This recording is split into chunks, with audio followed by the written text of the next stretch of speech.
O'Driscoll Did well. O'Driscoll was too quick. nice pick-up. O'Driscoll overran it. Wins the contest. Thinks through it. Great tackle, O'Driscoll. O'Driscoll Sport!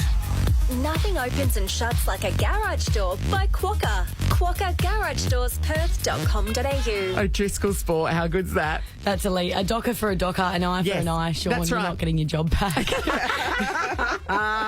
Now, of course, normally what Shaun does in these instances is he comes in and kind of looks at the back page of the paper. But you've actually prepared some heaps of sports information for us. What have you got, Em? I have. To start with, in light of International Women's Day, the Perth Lynx are into the finals. They play this Sunday away, 12:30 Australian. So this is the Western Standard Grandie, Time. yeah? The Yep. Grandie. They play 2.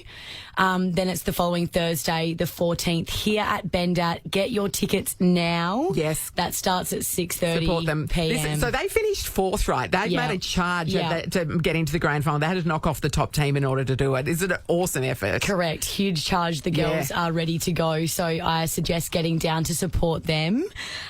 We also had the AFL opening round this weekend. So it started with Sydney versus Melbourne last night, and then that will carry on. Freo and West Hands Coast up, have who to tipped wait. Sydney? Yes, I did. Yes. Go Sydney. Come on the Swans. How do you feel about this opening round notion of having kind of a few of the teams play? It's weird, right? Yeah, it's super interesting. Obviously, it links in with a few extra buys later in the year. Definitely took a while to wrap my head around it, but I think it brings back the hype of footy. Everyone's been waiting for it, so I think it'll have a positive outcome. We can ease back into it. Ease back into it. Bang, here you go. Yeah, Thursday that's night right. footy. Exactly. And for, of course, International Women's Day, we often talk about, the disparity between the way men's and women's sport is covered. You've got actual stats for us because, unlike Shaun, you do proper research. Yes, well, I didn't know. I was like, Nova, do I bring stats in? I won't do too many. We're not used to them, obviously, but hit us with them.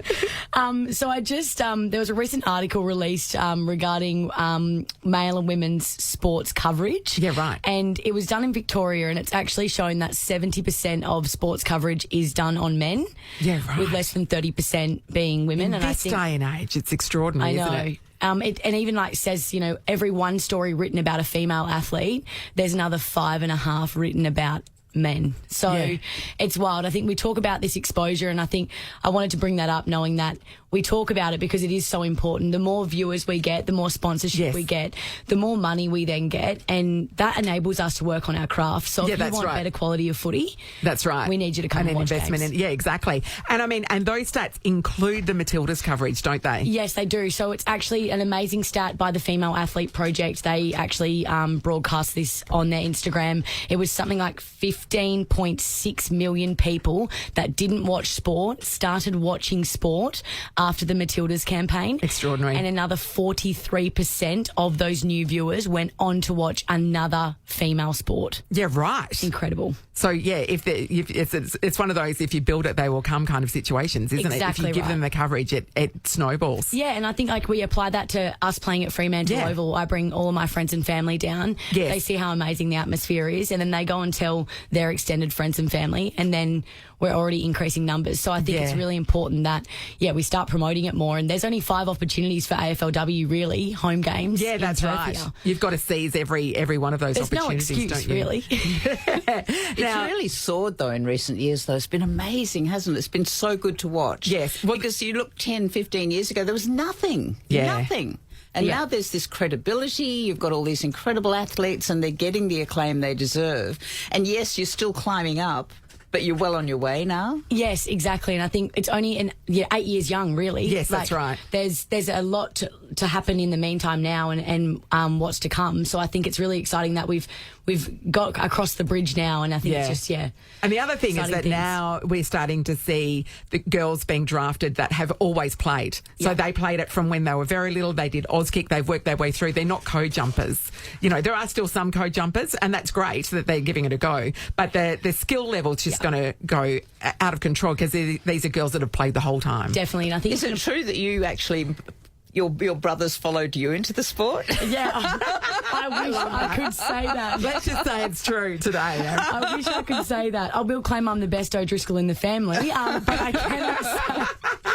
But in saying that, that should make me better then, because I only started at 17. So the boys have got, over 10 years on me, starting since Auskick. So, as you mentioned, Nat, it's really exciting, not just in AFL, but in every other sport. Women are allowed to play from when they're 6, so they can develop those skills, and it's looking really good when they get to the age of 15, 16. Yeah, one of my friends, her daughter has just been drafted. Unfortunately, it was to Collingwood. You can't win them all. But she that's what she did. She's played all the way through, and it was her dream. Yep. And when she got drafted, she went quite high, top 10. They couldn't believe it, had no idea. She wasn't even at the draft. She wasn't invited. Just out of the blue, got drafted. It's an extraordinary story. But the excitement around it now, that kids, that it's their dream from when they're little, which is what the boys always had, that dream, and the girls didn't when it came to AFL. So it's brilliant. Oh, it absolutely is. And like I said, I have to pinch myself every day and check my privilege that I'm a woman getting paid to play sport. Yeah. Did you find being a country kid really helped too? Because I just remember all my country friends, there was such an emphasis on sport. They were great. They were always the best swimmers at school, the best tennis players, the best runners. Because they gave everything they get a crack. Into everything and they really give it a go. Well, there's nothing else to do, Susie. You have to play sport. Well, it used to be the drive-ins. They'd go to the drive-ins and then play sport. Yeah. That was about it. So, we had to play sport growing up, that's for sure. I think my mum had a massive influence on that. I guess International Women's Day. Thank you, Mum, for all that you've given me and the boys. I think driving us to Perth 3 times a week to be able to pursue our football. So this is from Northam, yeah? From Northam, our footy and netball commitments. Mum has definitely passed on everything to me, except her large breasts, which I'm very thankful for, because I couldn't imagine running out with G-cups. As an athlete, thank you, Mum. Thanks, Mum. Shaun Sport in podcast form. Get behind our Perth Wildcats. John Riley, the coach, actually, he just getting interviewed over the last 24 hours, Nathan, and he's been talking about how everyone's talking up how good the Jack Jumpers team is, and no one's speaking about the Wildcats. So is he just putting it out there to try to be the underdogs, do you think? 100%. Setting the scene? Yeah. You don't want to talk yourself up too much. What's that? Do you think they get through? I don't know anything. That is true. That For me to make a call on that, it wouldn't be responsible nor respected. Okay. Make a call on this, though. Mike Tyson's going to be back in action in July. This How old is he? ridiculous. He is going to be 66, is he? punching on with Jake Paul. He's going to be 58 then. Who? 3 weeks, Mike Tyson. Tyson? 58 before he fights Jake Paul, the YouTuber. And they're suggesting, it's hard to get a number on this, but they're saying that through Netflix, you'll be able to watch it live. And they're hoping to generate, they reckon, So easily pay-per-view, though. pay-per-view, 300 million, but it could be a lot more. Of course, percentages take place here. But they're saying that Mike Tyson, to fight Jake Paul, will be upwards of 50 mil straight up. They're between 50 and 100. I know there's a great differential there, but to get him in the ring for a short period of time, that's not a bad effort. And then here's the other thing. I know he's 58, but would you in your wildest dreams jump in the ring with Mike Tyson? Well, no. There's a lot of people. At 58. 58. Yeah. Yes. Yeah. No. Because he is Mike Tyson. I know, and, but you his reflex is going to be a bit slower than they were in his Have you prime. seen some of his clips? Yeah, I know. But people He can still punch hard. People in the box, other boxers don't like this. They No. don't like it at all. Some of them had tweeted and stuff. So Dylan Dennis must be a boxer. You're fighting someone who was born in 1966. Have some shame. Another guy, Michael Bisping, tweeted to Paul, "You should be ashamed of yourself." And the biggest joke is you don't even slightly realise why. Yes. Mike Tyson is agreeing to do it, but you are challenging people that had their heyday how many years ago? Decades and And it's decades not ago. 1996 was the last time he held the heavyweight belt. So, I mean, come on. The thing about it too, they're not fighting for a title. They're fighting for money. Yeah, that's right. It's For clearly money. just an These are it's an deals. entertainment exercise. Yeah. It's not about winning a belt or whatever. Yeah. And so they're not going to get the respect from the other boxers for that. It's a No, not at publicity all. exercise to make money. Yeah. And they're making Yeah. a lot of Oh, money. yeah, yeah, the that's right. problem is, these boxers who just blood, sweat and tears and, Yes. trying to feed the family until you get those big-time fights, they're putting in all the work Yeah. and they're getting Yeah, that's right. They're not getting anything. No, They're that's barely right. being able to feed the family. Anyway, it's going to be interesting. A lot of people will watch that. And, of course, last night the AFL got underway with Sydney beating Melbourne. I have Melbourne finishing well and truly outside the top 4 this year. I think all the distractions they've had off the field, it takes its toll. They're going to win. Takes its toll. Premiership players. And I know people at times, they think, we can get over this, but it just wears you down as the season goes on. Are you calling their season over? I'm saying that they'll make the 8, but I've got them in 6th position. So that means that they're going to be the premiership Put the house team, on it. and they're also, strangely enough, all going to win an Oscar. On average, 3 teams go out of the top 8 every year. Yes. Sometimes it's between 2, sometimes there's 4 if it's a really bad So year. are you going to name And the on 3? average, there's one team out of the top 4 always drops out. So I'm putting in this year, who missed it last year, the Adelaide Crows. Shaun, this is highest scoring team in the competition. Witch's They will hex. play in the 8. Western Bulldogs, who have got their stuff together, and injuries will play a part, but they seem to have been able to work out their system. I've got them in the 8.